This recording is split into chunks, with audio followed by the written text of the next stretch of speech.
வணக்கம். இன்றைக்கி நம்ம சேனலில் சுக்கா வரவல் தான் செய்யலான்னு இருக்கோம். அதுக்கு தேவையான பொருட்கள் என்னென்னு பார்த்துக்கலாம்.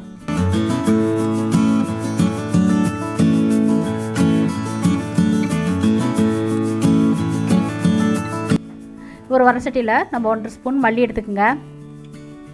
இப்போ நல்லா வரமிளகாவை உங்களுக்கு காரத்துக்கு தேவைன்னா கூடவோ குறைக்கவோ செஞ்சுக்குங்களா. 1 ஸ்பூன் சீரகம், 1 ஸ்பூன் குருமிளகு, 1 ஸ்பூன் சோம்பு. இதை ஆயில் இல்லாமல் ட்ரை ரோஸ்ட் பண்ணிக்கோங்க நல்லா. இப்போ நம்ம வறுத்து வச்சதை கொஞ்சம் ஆறின உடனே மிக்சியில் போட்டு நைஸாக பொடி பண்ணிக்கலாம்.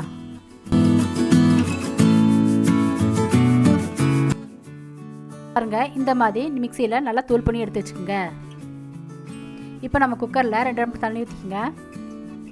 இப்போ அலாசி வச்சுருக்க 1/4 கிலோ கறி போட்டுக்கலாம். இப்போ நம்ம பொடி பண்ணியிருக்க மசாலா சின்ன ஸ்பூனில் 2 ஸ்பூன் சேர்த்திக்கோங்க. இதுக்கு தேவையான அளவு உப்பு சேர்த்திக்கோங்க.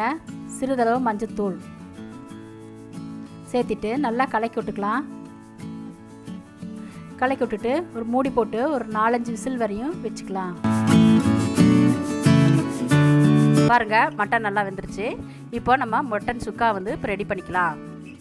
இப்போ ஒரு கடாயில் 4 ஸ்பூன் ஆயில் ஊற்றிக்குங்க. 2 பச்சை மிளகாய், வெங்காயம், கருவேப்பிலை சேர்த்துட்டு நல்லா வதக்கிக்குங்க.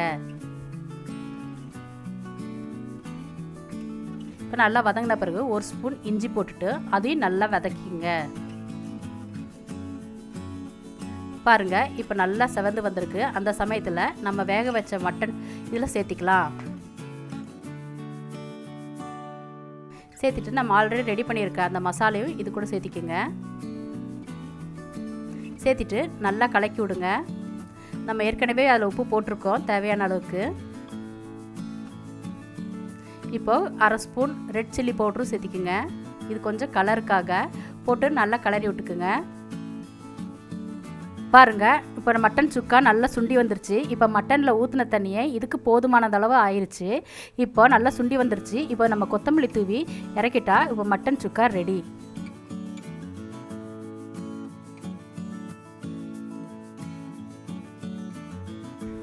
பாருங்கள், இப்போ மட்டன் சுக்கா ரெடி ஆயிடுச்சு.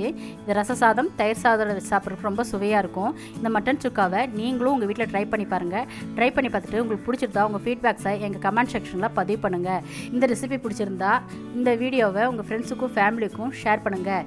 எங்கள் வீடியோவுக்கு நீங்கள் புதுசாக இருந்தால் மறக்காமல் சப்ஸ்கிரைப் பண்ணுங்கள். பக்கத்தில் இருக்க நோட்டிஃபிகேஷன் பெல் கிளிக் பண்ணுங்கள். அடுத்த ரெசிபி வரை நன்றி, வணக்கம்.